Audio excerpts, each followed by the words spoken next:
68,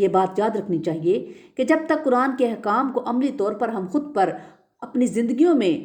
اس کو نافذ نہیں کرتے اور قرآن کے نظام عدل کو اپنے ملک و معاشرے میں قائم نہیں کرتے، قرآن پر ایمان کے جو ہمارے دعوے ہیں ان کی کوئی حیثیت نہیں۔ قرآن کے نظام عدل و انصاف کے حوالے سے یہ حقیقت بھی مد نظر رکھنی چاہیے کہ معاشرے کی مراد یافتہ طبقات کے لیے یہ نظام کسی قیمت پر قابل قبول نہیں ہوگا۔ اس لیے جو ہی اس کے قیام کے لیے ٹھوس کوششوں کا آغاز ہوگا، یہ طبقات ان کوششوں کی راہ میں رکاوٹیں کھڑی کرنے کے لیے موجود ہوں گے۔ ظاہر ہے کہ سرمایہ داروں اور جگیرداروں کے جو مفادات ہیں وہ پرانے نظام کے ساتھ وابستہ ہیں۔ وہ کب یہ چاہیں گے کہ معاشرے میں عدل و انصاف کا دور دورہ ہو؟ حالانکہ اس حوالے سے تاریخ میں بھی بے شمار مثالیں موجود ہیں، جیسے کہ حضرت ابوبکر صدیق اور حضرت عثمان رضی اللہ تعالیٰ عنہما اپنے معاشرے کے اونچے طبقے سے تعلق رکھتے تھے، لیکن اس کے باوجود ان دونوں حضرات نے اپنے مفادات، کاروبار اور اسٹیٹس کی پرواہ کیے بغیر حق کی آواز پر بلا تاخیر لبیک کہا۔ وَأَنزَلَ الْحَدِيدَ فِيهِ بَأْسٌ شَدِيدٌ وَمَنَافِعُ لِلنَّاسِ، اور ہم نے لوہا بھی اتارا ہے، اس میں شدید جنگی صلاحیت ہے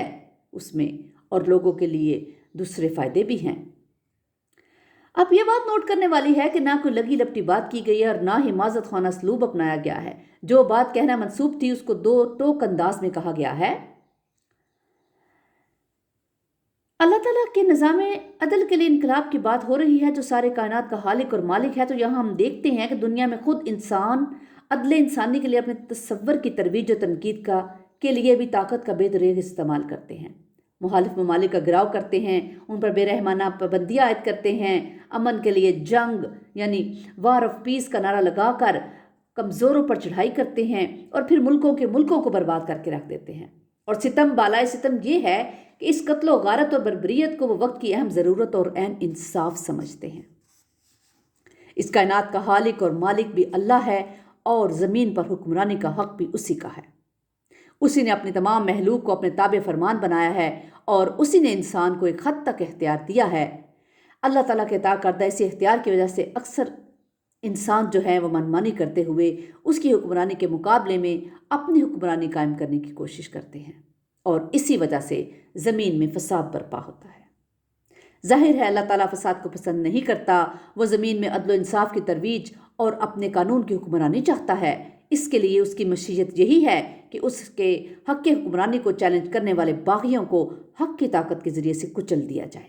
سورۃ انبیاء آیت نمبر 18 میں اللہ پاک فرماتا ہے، بلکہ ہم حق کو دے مارتے ہیں باطل پر تو وہ اس کا بھیجا نکال دیتا ہے، تو جبھی وہ نابود ہو جاتا ہے۔ بہرحال اللہ تعالیٰ چاہتا ہے کہ اس کا یہ کام اس کے نام لیوا کریں، اسی کے نام لیوا حق کے علمبردار بن کر اللہ کے باغیوں کا مقابلہ کریں، باطل نظام کو بے زور بازو اکھاڑ پھینکیں اور اللہ کی زمین پر اللہ کی حکمرانی کو یقینی بنائیں۔ اس آیت میں لوہے کا ذکر اسی حوالے سے آیا ہے کہ اہل حق حالات اور زمانہ کی ضرورت کے مطابق اپنے تمام وسائل بروئے کار لاتے ہوئے سامان خرب تیار کریں، رائج الوقت ٹیکنالوجی استفادہ حاصل کریں اور باطل کے مقابلے کے لیے مطلوبہ طاقت فراہم کریں۔ لیکن اس انقلابی عمل میں سب سے اہم سوال افرادی قوت کی فراہمی کا ہے،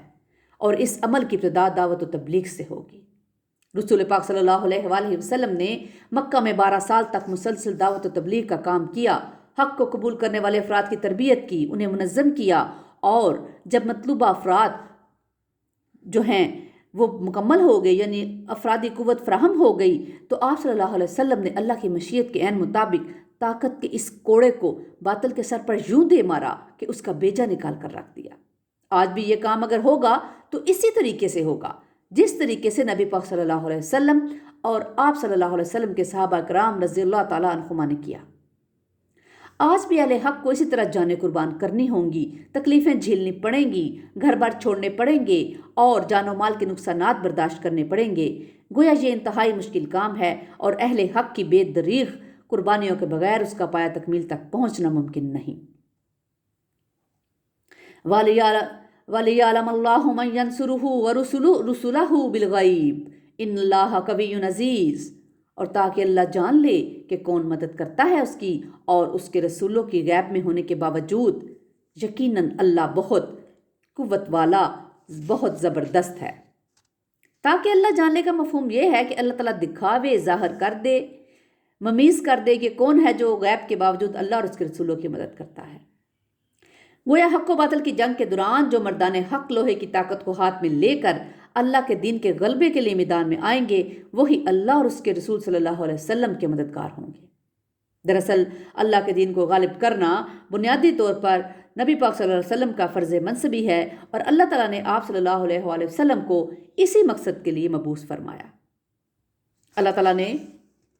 سورہ صف کی آیت نمبر 9 میں فرمایا، وہی ہے یعنی اللہ جس نے بھیجا اپنے رسول یعنی محمد صلی اللہ علیہ وسلم کو الہدا اور دین حق کے ساتھ، تاکہ وہ غالب کر دے اس کو کل کے کل دین پر۔ یعنی اللہ تعالیٰ چاہتا ہے کہ نبی پاک صلی اللہ علیہ وآلہ وسلم اس مشن میں تمام اہل ایمان آپ صلی اللہ علیہ وسلم کے دست و بازو بنے، بلکہ سورہ صف میں تو اس کے لیے براہ راست حکم آیا ہے۔ سورہ صف کی آیت نمبر 14 میں اللہ پاک نے فرمایا، اے اہل ایمان اللہ کے مددگار بن جاؤ۔ اسی طرح سے عدل و انصاف کی تنفیذ کے لیے 3 چیزوں کا ذکر ہوا ہے: بینات، کتاب اور میزان۔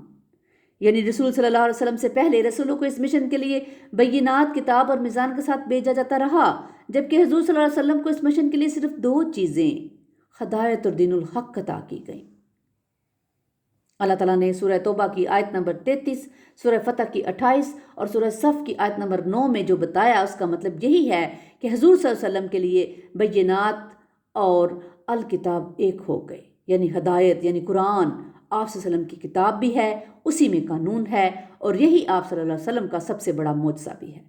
جبکہ آپ صلی اللہ علیہ وسلم کی رسالت میں میزان یعنی شریعت مکمل ہو کر دین الحق کی شکل اختیار کر چکی ہے۔ اللہ تعالیٰ ہمیں قرآن پاک کو پڑھنے، سمجھنے اور اس پر عمل کرنے کی توفیق عطا فرمائے، اور ہمیں اور ہماری اولادوں کو اپنے لیے چن لے، اپنا فرمانبردار بنا لے، اور ہمیں ایسا بنا دے کہ ہم اس سے پسند آ جائیں، اور اللہ پاک ہمیں اور ہماری اولادوں کو اپنے مقربین میں شامل فرما لیجئے۔ اے اللہ ہمیں معاف فرما دیجئے۔ ربنا تقبل منا انک انت السمیع العلیم وتب علینا انک انت التواب الرحیم۔ سبحان ربک رب العزۃ عما یصفون وسلام علی المرسلین والحمد للہ رب العالمین۔ سبحانک اللہم وبحمدک اشہد ان لا الہ الا انت استغفرک واتوب الیک۔